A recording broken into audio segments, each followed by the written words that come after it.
Okay, so welcome to the Wednesday discussion, and today's topic is going to be what should your priorities be in the gym? Okay, so we kind of have to look at the whole big approach, right, of what your goals are, number one. But I was just thinking about this the other day. I was walking, and especially in bodybuilding, and this probably goes all the way around, and this is, I'll get into the importance of it in just a minute, but especially in bodybuilding, in physique competition, they always say when you turn to the back, that's where the great physiques are made. So think about if you were looking at people on stage, when they're facing the back, you're looking at their back, right? And what tends to happen is think about what you look at every day. If you think about this, think about you see yourself in the mirror, right? You're looking at the front. When you're in the gym and you're watching your form, you're mostly watching the front. You don't really look at the back, right? And that is kind of a neglected area that should be a top priority in the gym. So that's what I wanted to talk about today, and why, okay? Because your back, your posterior chain, all of it, your back, your glutes, your hamstrings, all of those muscles are so important to your posture. Your core strength has a great deal to do with back, right? Lower back, glutes, hamstrings, particularly with the way the world is now. Almost everything we do is to the front, right? So a lot of people are on a computer all day long, right? What happens? Number one, you're sitting on your butt all day and your hands are forward, which tends to round you forward, right? So all of the postural movements are kind of bringing you into a fairly slouched position, right? Do you agree? Yeah. So I also think that because of sitting, you tend to relax in the abdominal area. Therefore, that tends to be weaker. The whole core tends to be weaker, and then you tend to get tighter glutes and hamstrings. Okay, so it's a whole system of things that work in the back. So the priorities in the gym should be the things that you don't see the most and the things you don't look at. So look around when you're in the gym and watch what people are looking at. What do they watch? They watch the bicep curls. They watch like the shoulders. I mean, you watch squats, obviously, if you want to see good form. But a lot of the things that you really want to prioritize are things that you do not watch in the mirror. Okay. Now, so think about things like lat pull downs, rows, pull-ups, your glute muscles, your hamstring curls. All of those you're not going to see, but they're so super important. So just kind of prioritizing things in the gym, I would even try to think about, number one, I would always think about bigger muscle groups to smaller muscle groups. And we've talked about this before, but, prioritizing, legs, glutes. I tend to see people like, never miss a Monday. That's a thing, right? And so like people on the never miss a Monday to be like, oh, I'll start my week with arms and abs because that's fun. And I like those, right? So arms and abs are like great to do, but starting your week with arms and abs is really not the best priorities. So always think of getting those big muscle groups first. And I see people time and time again who want to avoid the leg work and want to avoid the glute work. Now, there are some people that are opposite who really want to do that, and that's great. But prioritize the large muscle groups first, okay? Particularly the posterior chain. Guys especially, I see Monday has always at the gym seemed to be the universal chest day. Everybody's in there to do bench press that day because guys want to work on the chest, right? And so they'll put that first. So your priority is really going to be individual to like what you really need to focus on. But this is just an overall observation on my part that most people don't train the posterior chain the way that they need to. Okay, so make that a priority. Now, if you've got a specific muscle group that maybe is lagging, then you may prioritize that. So like, let's say that you really, really want to work on the booty, right? If you really want to work on those glutes, start your week working on that, right? You can hit it again later in the week, but there may be things that you need to prioritize that may require more volume or additional workouts. Like for me, it's my shoulders. So I'm on a workout plan that I do basically upper and lower. I do it twice a week, but my shoulders need extra. So I put an additional workout in the middle of my week that's only shoulders because I know my shoulders need more volume.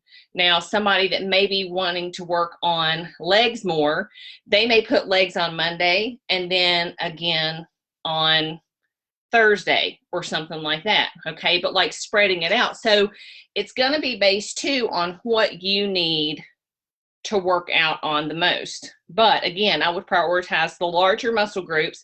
Try to start your week with those, whatever it may be. If you tend to be a person who you don't have good posture and you need to work on that, I would probably start your week with like back and rear delt work, right? So that's going to help pull this back. Now, again, with sitting on a computer all day, you tend to slouch, right?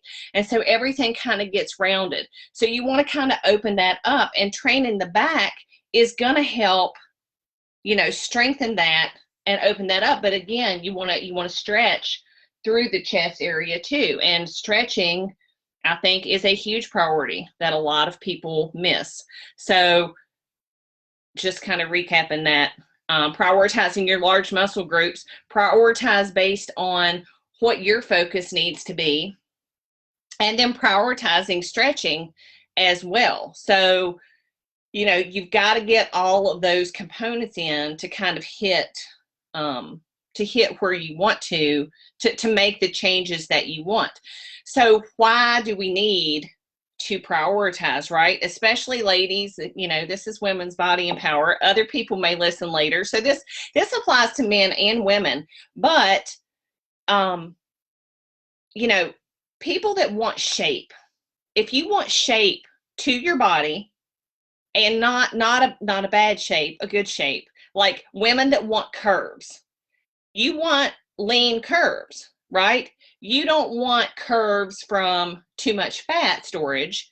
You want lean muscle curves. So muscle building, strength training, that is the one way you can actually spot train. Now, I know y'all have heard this in your life. You cannot spot reduce fat.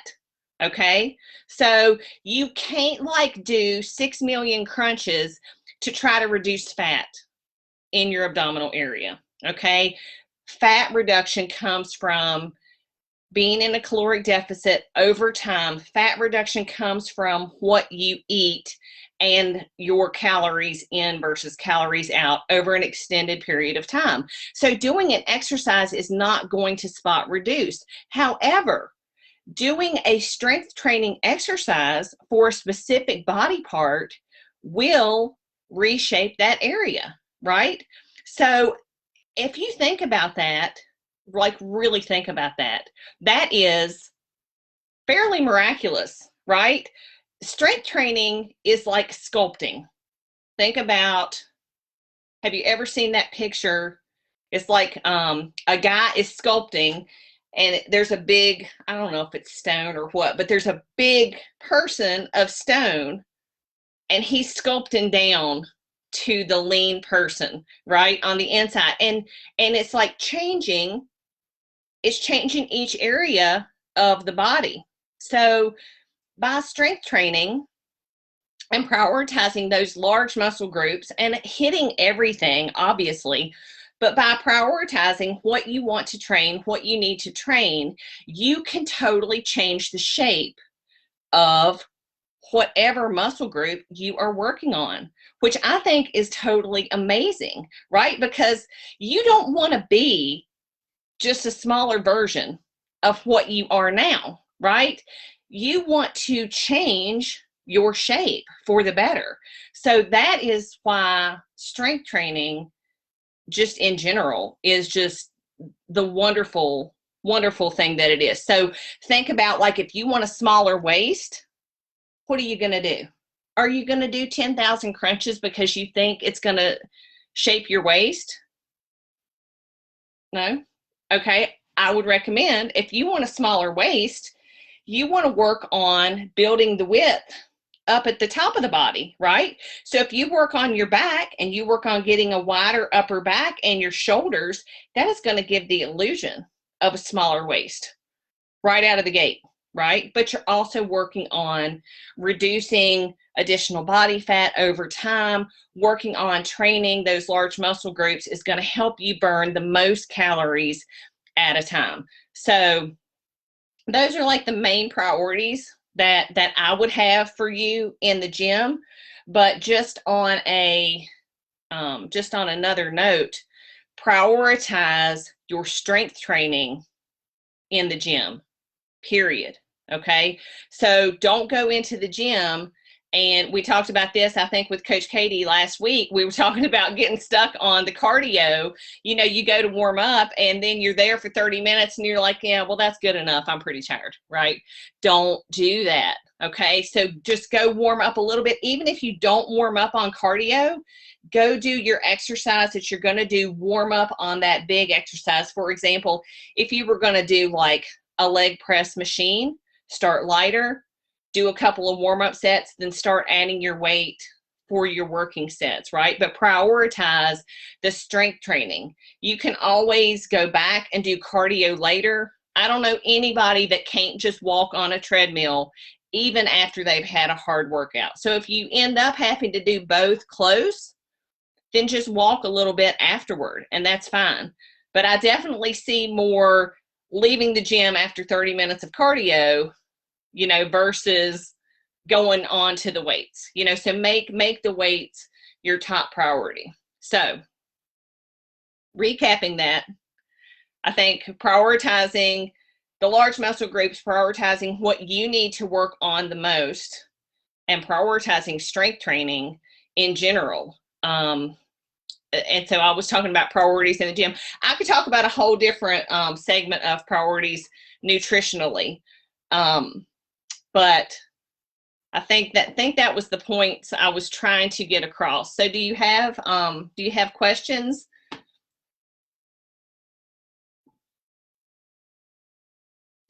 Karen, Lottie, if Lottie's still listening.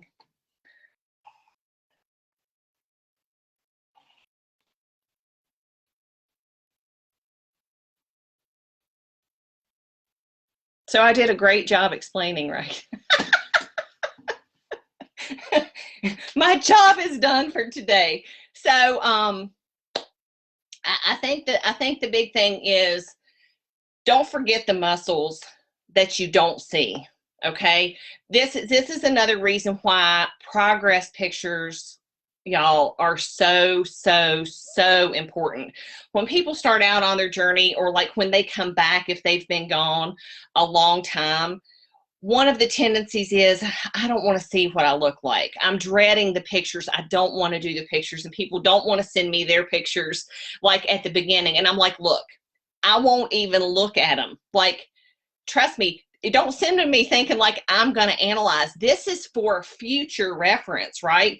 But this is really for you too. And especially because on that backside, you don't see those things every day. Like, Lord knows, y'all, I don't stand in the mirror long enough to even turn around. I don't like look at my backside. I'm just like, I'm in a hurry. I barely even look in the mirror long enough to make myself presentable, but I definitely don't look at the backside enough. So this is why progress pictures are so, so, so important, because even if you look at yourself in the mirror, you are not going to see the same things. And you are especially not going to see the same things in comparison over time, right? So when you send me your beginning progress pictures, and we do them again like in a month, and then again in another month, I'm going to see things that you won't see, but you're also going to see things that you didn't even think of.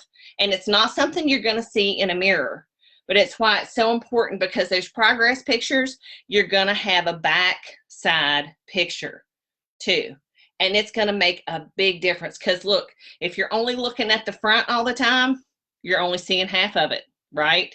You're not going to see that other side unless you do those pictures and compare them, which is like a really, really great thing to do. So I always encourage that. Take those, even if you don't want to. I don't like them either, but it is a very useful tool to compare and know then what you need to work on most, right? Like you're going to look at those backside pictures and think, well, you know, I definitely see some changes in my legs, but maybe I don't see the changes in my back that I want. Or like I noticed this difference, or I noticed that difference. So like all of the tools that we can use for comparison and progress are necessary, because the scale is not a good indicator. And it should definitely not be the sole indicator. I don't know if y'all saw, I posted on my Instagram and Facebook story a back comparison picture, and I wanted like 10 responses. I wanted 10 guesses of, what do you think I weighed here versus, not like the weight guess, but what do you think the weight difference was, right? So I'm waiting for at least close to 10 guesses. So y'all that are on here, you need to go to my Instagram, it's Fit with Holly, and give me a guess, like what you think the pounds are difference, because this is my point. When I get those guesses, I'm going to post in my Instagram what it actually is, and then you will see why, you know, the scale is just not the best indicator, and it should not be the only indicator. So things that we can use to measure progress, you know, obviously your pictures, your measurements, your scale weight, but all of the things like sleep, and like if you're working out regularly, I can almost guarantee your sleep quality will improve. And everything takes time, right? But my main focus of today was what your priorities should be in the gym and why, because this is how we want to, you know, make improvements over time, shape those muscles that we want to shape, and really make changes to our body, right? So I think that kind of covered what I wanted to talk about. Next week, hopefully we can have a discussion about supplements and what their benefits are, what different types of supplements maybe you should be using, maybe stuff that's just a bunch of hooey and it's not even necessary. And so we'll talk about that next week. So any questions that you have, if you want to give me any comments, definitely do so in the group here, on the YouTube later when it's posted, or, you know, you can reach out and message me anytime if you have a topic that you want me and Coach Katie to discuss in here. So I appreciate you for being here, and I hope you learned something, and I hope it was useful, and I will see you next week. Okay? Bye.